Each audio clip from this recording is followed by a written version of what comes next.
Okay, I have a tip here for helping you put on a nice binding.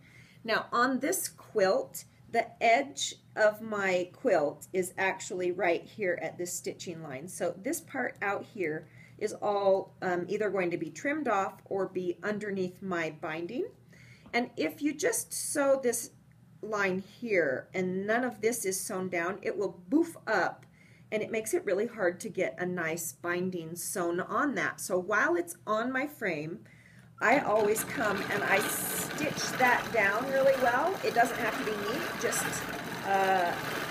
messy like this. And you can see a lot I've done already. I was testing my tension. You can also see here on this scrap where I was testing my tension. I always have a little scribble sheet on the side so that I can either practice a design or test my tension when I change my threads or change my bobbins, just to make sure everything's perfect before I actually start stitching on the quilt.